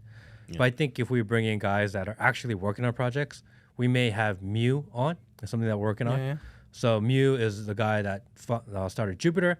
Obviously, with all the meme coins on, having Mew on may be interesting. So people like this, I think, is more interesting rather than people that are just going to tell you what to invest in, because it ends up being just a shill fest. For sure. And I mean, I don't know if everybody out there in the crowd knows, but I am in OG in the Bitcoin space, and you don't hear a lot of it from me because I've been through the entire round since 2011. So I've been through the shitcoin casino. I've been through the meme coins in the early 2016s, got my ass wiped really well. And you kind of learn. And I'm only Bitcoin and Bitcoin mining now, and that's just the short end of the answer. So I will probably never be an exciting Bitcoiner in terms of socializing. I went through that phase in 2016 to 18. So now I'm just talking with this guy and ensuring that my bank account will get shut off every time I say regarded and the small hats. So I'm choosing to be poor, guys. That's how it's working out. Look Christopher Boylan up. Have him on for Greatest Eyes You Do. Look him up real quick, Will. I'm Who's curious. Boylan? I don't know. Someone asked this Boylan before, and I kind of brushed it off. I don't know who that guy is, but apparently this Christopher Boylan guy might be. Do you know who I really want to have on, if it's ever possible? I'm all ears. Tell me. I think the most interesting interview that possibly could ever exist, Luigi. Yeah, well, if you can get him out of jail, yeah, for sure. Can you interview someone while in jail? Could you be the first one? Dude. Okay, so can we ask... Oh, we can do a phone interview where you call in. Yeah. Can someone get us Luigi's phone number? Anyone know Looks Luigi? like he's a investigative journalist that did a deep dive on 9/11. Well, we look, okay. So the Christopher Boylan guy did a deep research on 9/11, is what you're saying, right? Yeah. Okay, so I'm sorry to say, spoiler alert for everybody out there, we already know the answer to 9/11. Like, nobody needs to hide this. All you have to do, I'm going to help you guys out. The two things that you have to do right now is you type in 9/11 dancing Israelis. The second thing that you type in is 9/11 truck stop police Israelis. When you look up those two Google searches, you will find, without a shadow of a doubt, public and governmental documents that prove that there were a truck stopped with Israelis in it after 9/11 with very odd circumstances. And then you will also find the most amazing club dancing of dancing Israelis to your favorite beep, bop, bop, ba, da, bop. Bop, bop, ba, da, bop. That's exactly what you're going to see. Totally safe for work, guys. Can you go up? Someone said investment advice for someone making under 100K. I think that is something we could possibly do. I think that we live in a day and age where if there is anything that you're interested in, passionate about, if you just spent 4 hours a day for a year learning about that, you can actually make money doing it. Yeah. And you just have to put in the time. That's all it is. You got it. if you turned off Netflix, if you turned off sports, if you turned off going to the bar, if you turned off going to the restaurant for just 1 year, it's not a huge sacrifice, 1 year. And you spent 4 hours every single day learning about whatever that you're most interested in, spend that 4 hours to invest in that, just in knowledge and understanding, you can make money doing that thing that you enjoy and you like. Yeah. And eventually you can make enough money where you can replace what you currently do that you don't like. Yes. It's just sacrifice. You have to go through a sacrifice. It took us 2 years to get this thing to where it is. Exactly. And we made zero money for 2 years. And spent a ridiculous amount of money just to get it set up and going. That's what I was about to say. Like We are not at break even. No, sir. And we're also, if I can say in humility here, we're still fighting the overlords. Like we've been chopped at the knees, right? We've been chopped at the knees. After 100K, they were like, yeah, these guys are getting too prolific here. Doesn't even matter because we have so many people hanging out with us, so many people engage with us, So smash the like so many button. people being very supportive of us. So it just proves, if you just spend your time doing something that you actually like, and you don't have to like give up everything to do that. But if you spend 4 hours a day doing something that you want to do, and investing that time to do it and get better at it, understand it better, like you can actually make money in anything. That's the power of technology right now. And that's the power also of persistence and dedication over a long period of time. Yes. If I can add any qualification to that, I would say Matt is absolutely correct. You do not need to pay thousands of dollars to these programs that say, here's how you're going to make money. The short answer is choose something, do it for a long time, and you will improve on it, and you will make money. There is a reason why a venture investment entity is a 10-year run. Like you have to shut down your investment entity after 10 years. And I think that was a good decision by the regulatory entities because they also realize that it's going to take you about 10 years to be profitable in any endeavor. So the question you have to ask yourself is, what am I going to do for the next 10 years and not quit? If you do that thing for the next 10 years, I promise you, you will make over 100K in that thing. You'll be not only prolific and proficient, but you might actually become an expert in it, which means after 10 years, you can make exceptional money being an expert in that one particular domain. It's not hard. The question is are you willing to burn for 10 years to do it? With technology, you can go even faster, probably. You can go much faster. Yeah. So would it be unrealistic for me as a venture capitalist to look at what we've done over 2 years and say, you guys are tracking appropriately? I would say, perfect. 2 years, you finally got traction. You are right on track. And frankly, don't quit. Keep going. No choice. No choice. I am at a place of past the point of no return. He's jumped off the cliff, and we're building the plane in the air, guys. We're building the plane in the air. I'm shutting down the podcast. I'm shutting down all the content. If I said that and I said, hey, I'm going to get a job, so no one's going to hire me. They're like, dude, you said way too many things. I can't hire you. They're going to be like, hey, we got this new applicant. His resume looks pretty good. Let's do an extra search. Matt Kim. Yeah, I am way past the point of no return at this point. There's no going back. Oh, maybe someone will give me a job. Maybe I'll go work at a bank. You're right. You know what I mean? And Frank, actually, can we have a moment of silence for everybody out there for just a little bit of respect of what Matt and myself, by the way, have given up to speak freely? Like, Matt and I, no shit, can no longer get a corporate job. No, never. We have disqualified ourselves. It is never that HR is going to look at us and say, "Fuck this guy." I could probably never get a corporate job, and I can probably never get confirmed as anything within the United States government. Oh no. Oh yeah. Oh no. Confirmed, bro. Yeah, I'm way past both those things. Burned before you even begin. So like anything in the realm of what I know, I can't do. Yeah. Yeah. Basically. Yeah. Basically. Yeah. Way past the point of no return here. Hey, we're doing it. We're doing it for you guys. We're doing it for you guys. We're doing it for the love. Let's see. Look into Beck Lover. He'd be a great guest for you all. Okay, great. I emailed you, Matt. Check out the Project Colonizer online about Palestinian Christians in Palestine. Okay, we'll make note of that. Okay. Yeah. If you can email that back to me, so it's at the top of my inbox, I will totally look at that. Again, I'm really curious about Palestinian Christians, and I told you I've been looking for like real Semites.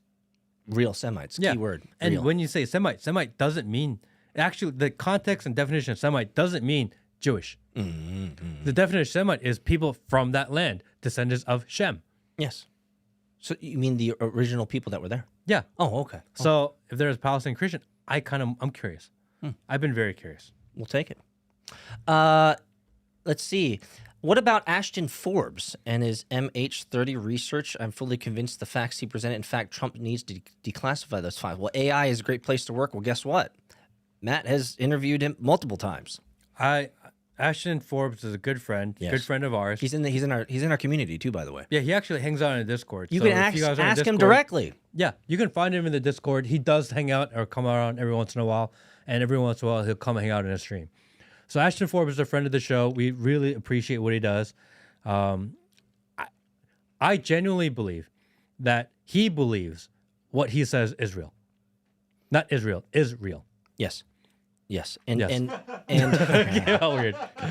and if I can go farther, he actually, based on the conversation he had with you, Matt, he actually convinced me that we probably have that type of technology. Yeah, I believe him. I understand that it is a concept that is so difficult for people to understand, but we will eventually have him back on. We've discussed if we should do it remote or if he'll come in physically, and maybe we'll do something in person. Because we've never met in person. We've only kind of FaceTimed and chatted and texted and whatever else. But we'll eventually have him back on. I am a huge fan of Ashton. I really like him. So again, and he's in our Discord. So if you have MH370 questions, if you throw it out there, I'm sure he'll see one day. Check him out. And he'll respond. Arya Yeganegi said, I asked for the non-interest Jewish loan at my bank. I'll take $1,000 for shit that didn't happen, Alex. But okay, continuing. And they had no idea what I was talking about. Can you expand on the details about this loan? Well, the short answer is you're probably going to have to go to the re-uploaded version of our usury video that Matt's going to be editing with Probably all of in a week or so. in the week, the bleeps.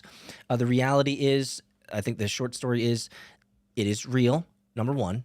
It is used truly, number two. And number three, which is the hardest part, as Matt well communicated in that last episode, is it's a private club and you're not invited.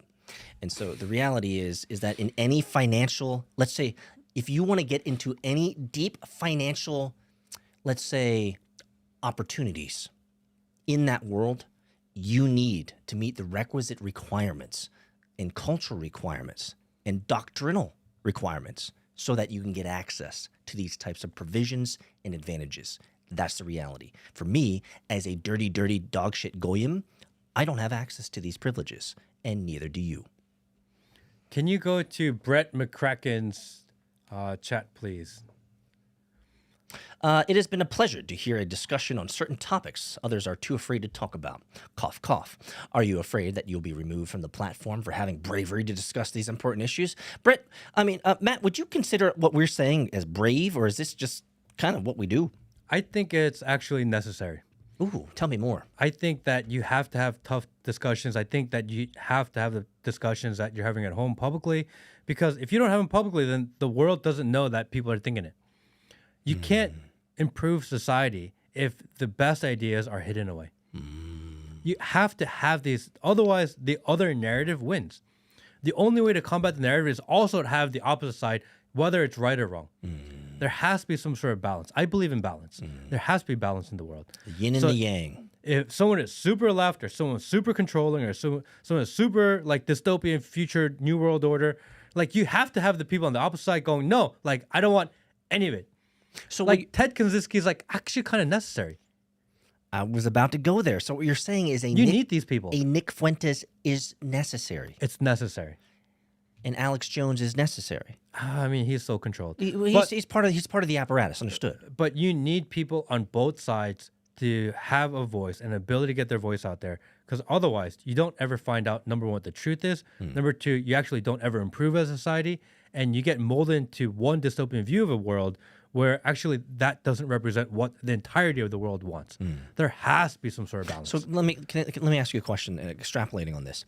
We have a brother in arms, a fellow rooftop Korean, who goes hard, who tends to use inflammatory language.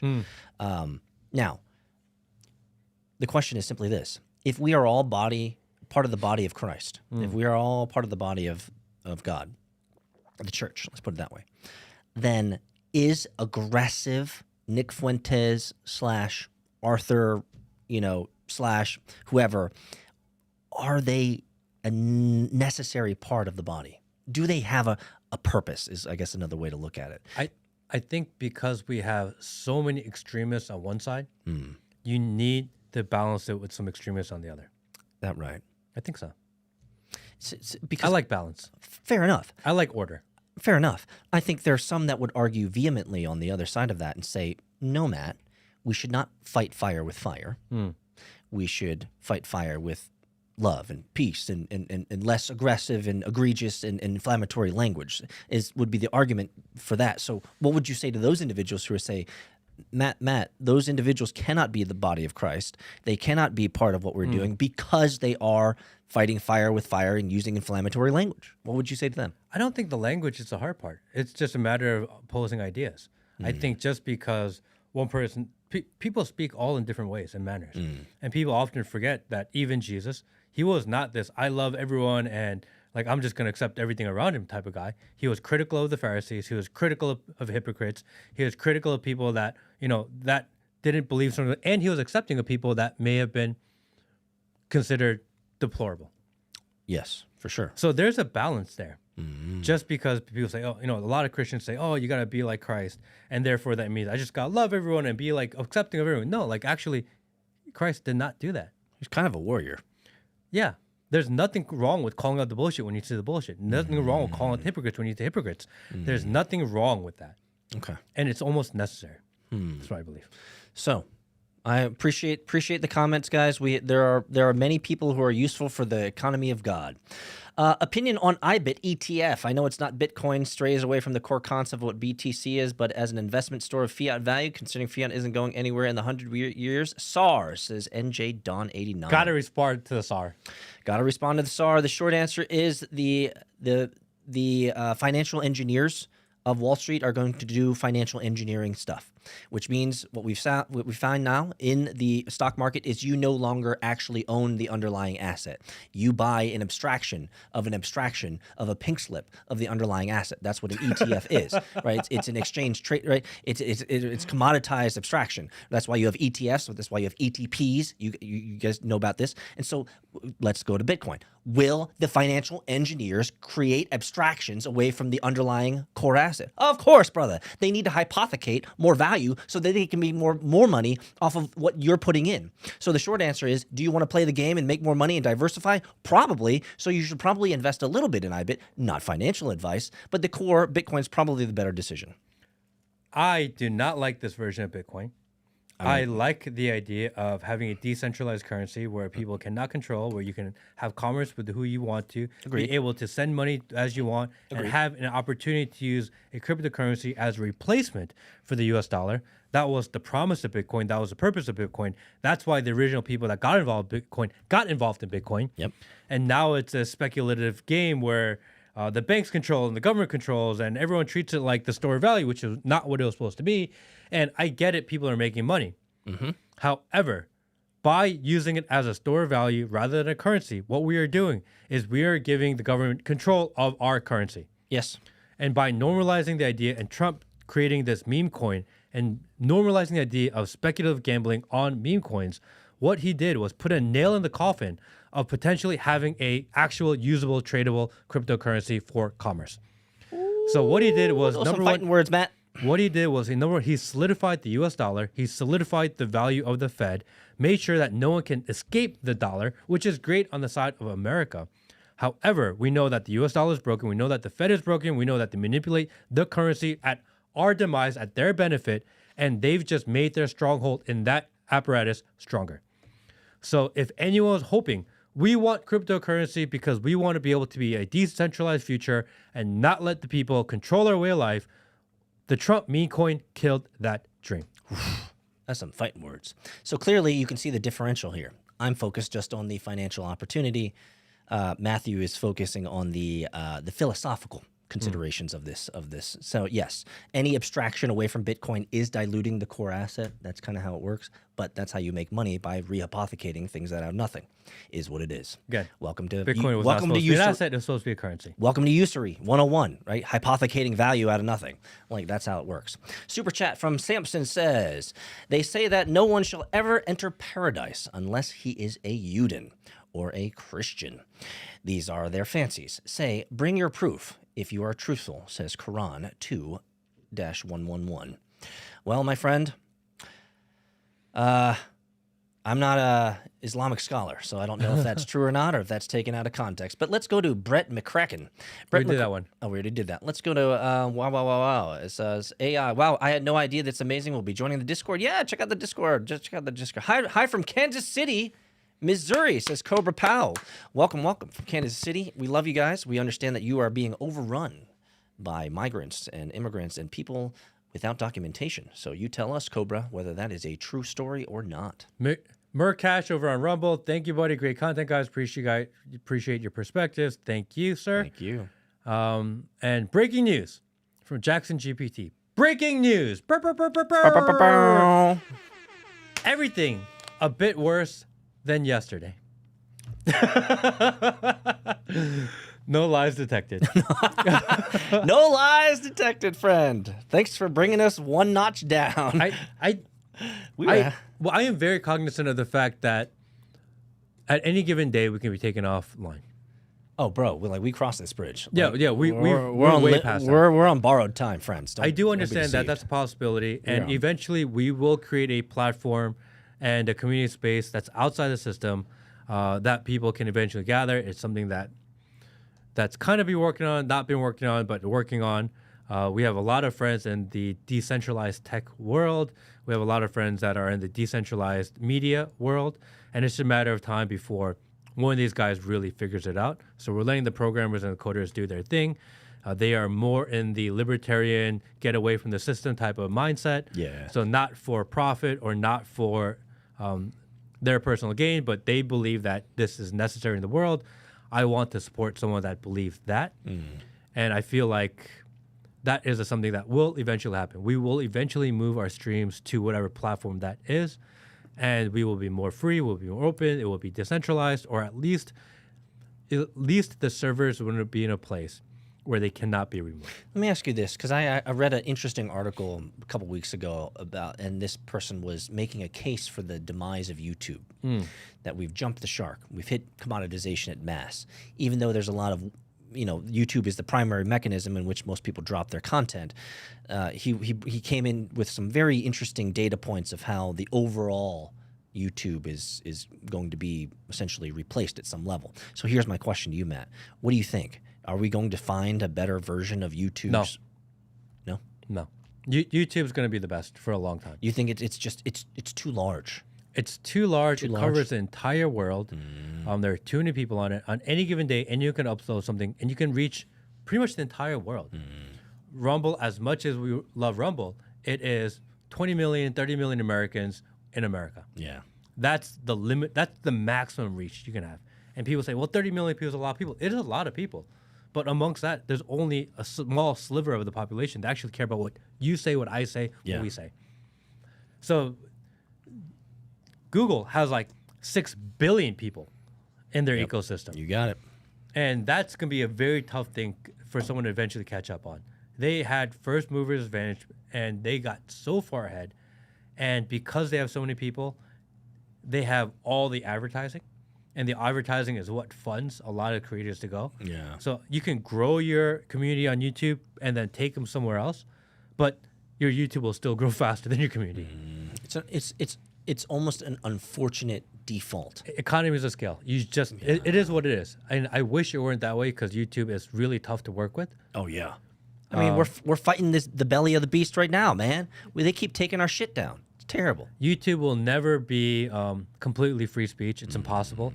It's too big of an organism at this point. So we've heard people talk to Elon. Just have Elon buy it up. Do you think that would be a solution? I don't think he can afford it, to be honest. Oh, fair and they would never sell it. Yeah. Why would Google sell YouTube? It's like a cash cow for them. Robert says, I've been noticing a lot of black people have been moved. I've seen that too. I've seen a lot of the kind of I'm not in that world, but I've seen enough where it's like, whoa, I guess more of the black influencers are moving over there. Apparently, they're realizing that too. Yeah, people. I mean, we love Rumble. Rumble has always been great to us. We love being there, and we appreciate the people. But they don't. Rumble lacks the discoverability of YouTube because it's just it's a scale issue. Yeah. You have 20 million or 30 million people on Rumble, and you have 8 billion people or 6 billion people on YouTube. It's the numbers. I mean, it's not the same game, you know, and that's tough. If we had 500,000 people watching us regularly on YouTube, we're like, we're just gonna move everyone to Rumble. That makes sense. Yeah. But if you're in this growth stage where you're trying to figure out and gather up more momentum, it's really hard to do there. Agreed. It is what it is. You know, no knock on Rumble whatsoever. Again, I love Rumble. Rumble's been good to us. Oh, they've been phenomenal to us. Yeah, and if you haven't seen the episodes, Matt is interviewed with the CEO of Rumble multiple times on multiple different channels, like Luke, right? Yeah. We Are Change. That was fun. That was a fun one. Rumble, BitChute, they aren't as clean and polished. Yeah, it's not easy to run a forward-facing technology with so many moving pieces. And I don't think Rumble expected to blow up the way they did. No, they did Like not. they were totally unprepared for the deluge of individuals who are like, holy cow, this is another option. And once you start building, and you didn't plan for the scale, so you build a certain way, and then you scale, it's like, okay, I got to go in and revise, but you can't shut it down to rebuild the whole thing from scratch. So you're just constantly patchworking fixes in order to make it work. And it creates a big thing. If you're Google and you have unlimited money to fix your like YouTube runs flawlessly. There's never problems. It does. I want to reach out to Coffee Enjoyer. He says, Peter, you are still the bad guy. No, it was Peter. Are you still the bad guy? Read, damn retard. You mean regarded? I'm deeply regarded. Peter, are you still the bad guy? Well, apparently, as long as I'm paying the bills and I'm getting stuck with the bag at the end of the day, then clearly I am still the bad guy. Which, by the way, this bad guy has to go pee. You do? Yes. And I will not be returning. Are you done? Say goodbye. Goodbye, everybody. I gotta go pee. And so I also have meetings. Thank you, guys. You're gonna go fall in the toilet.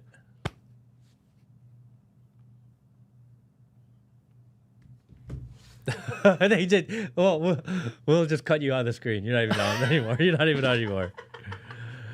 Thanks, Will. All right, Peter had to go. I'm going to stick around for just a few more minutes. If anyone has any other questions that you would really like me to answer or talk about, then we can do that now. But Peter, have a good night, buddy. Love you, brother. Where do we at? Will India become a superpower in 2040? I don't know. There are 1.5 billion of them. Anything's possible, but I don't think so. They are the biggest growing middle class, though. So you'll see like what happened to China in the early 2000s, where there'll be a lot more international travelers. Yeah, I mean they have to because they're tight on land and they can't expand north because of China. Right. So that's the biggest problem in India, right? They have a land problem. They have a land and resource problem. As it grows and as the population grows, like what are you gonna do?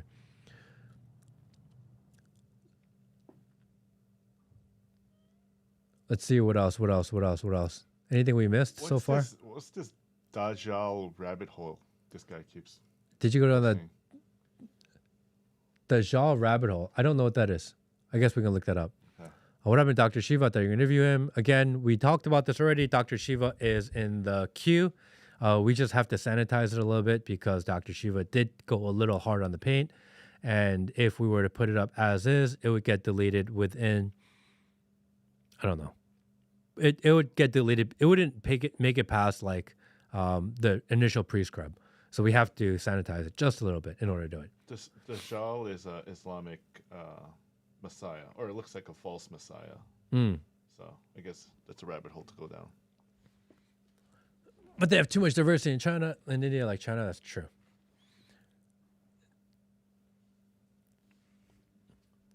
Oh, is a Muslim Voldemort? Don't bother. What did JFK say about Hitler? Kratos. JFK? Yeah.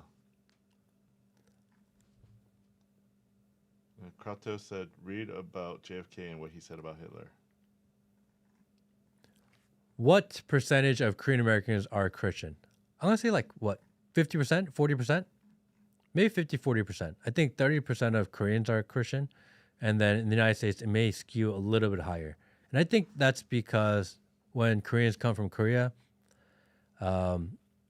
they find community in the church. So a lot of people get involved in the church. So that's why you would see a higher percentage in the United States than you do in Korea. Yeah, that's what I think. Where do you come up with the ideas for the podcast? It's literally whatever I'm thinking about, maybe the day or 2 days before. So if I'm reading or I'm thinking about whatever, I'll tell Peter maybe the night before or sometimes the morning of, hey, this is what I've been thinking about. This is what we're going to do a podcast on. And that's what we do a podcast on. Matt is always scrounging through the internet, going down rabbit holes on these nights. And he comes into the office telling me about new stuff every day. Yeah, it's whatever I think about at the moment and whatever I find is interesting.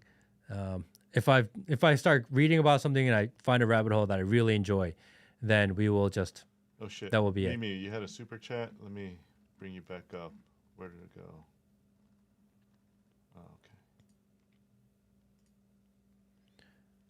You will surely find the most bitter towards you to be the Jews and polytheists, and most loving to be those who call themselves Christian. I feel like I need to read the Quran one day. I haven't. Yeah, I'm sure it's interesting.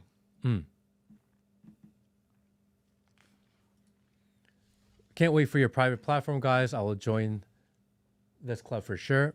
Better than Freemasons, yes. Yeah, we're gonna have a platform. I don't know exactly what it's gonna look like yet. We've thrown around a lot of different ideas. It would be some sort of streaming. The functionality would have streaming and video. Would have a chat. I like the idea of, okay, how come you can't have a friends list in the chat? I don't know. That'd be a pretty good idea, wouldn't it? It'd be awesome. Because the idea is this. If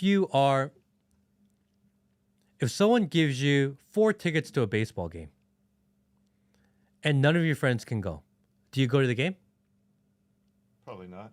Most people will not go to the game, even though they want to go to the game, Unless you're a because diehard they have. fan. Yeah, I mean, a minority will. Most people will not go to the game because they have 3 unused tickets. I don't know why. But that's how human psychology works. Okay.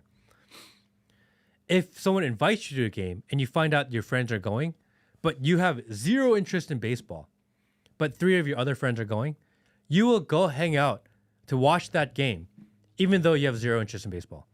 Because the reality is that most entertainment and consumption, you do it because your friends are there, because you want to do it as a community.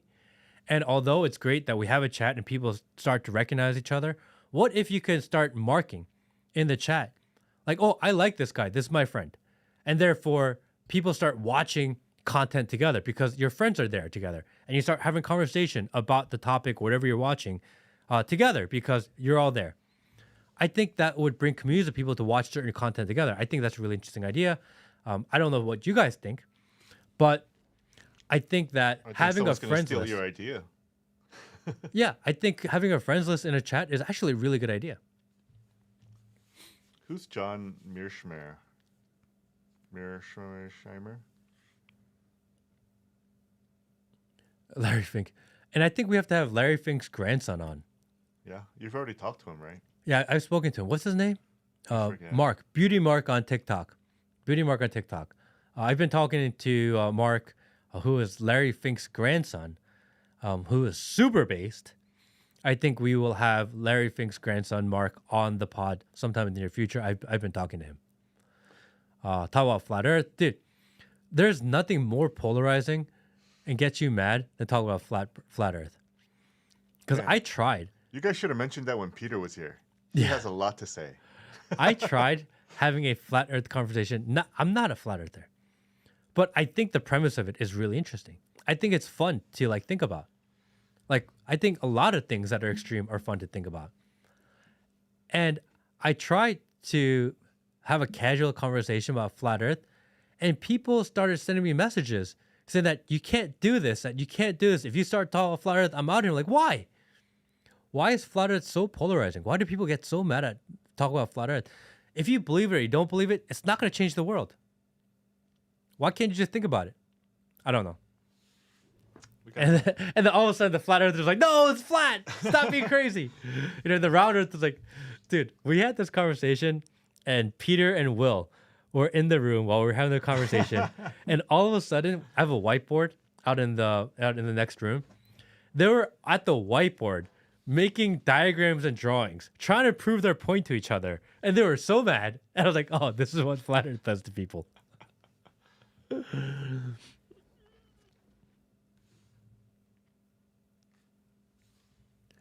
Let's see here. It's almost 3. Okay. I think that's it. Yeah. Thank you guys. Appreciate you guys. We should have the interview with Dr. Peter McCullough. We did do an interview with Dr. Peter McCullough, and that was pretty interesting. His interview should be live in the next hour or 2 hours. So definitely go check that out when it goes up. And other than that, I appreciate you guys. Thank you guys. Thank you everyone for your support. Join the Discord. Come hang out and keep your notifications on. And if you guys like the streaming and you like us streaming, then it's something we can do more. It's something that we used to do in the past. We haven't done it in like months, but we can get back into it. I enjoy it. I enjoy engaging with you guys. Thank you guys. Appreciate you guys. Love you guys. See you guys probably in a few days.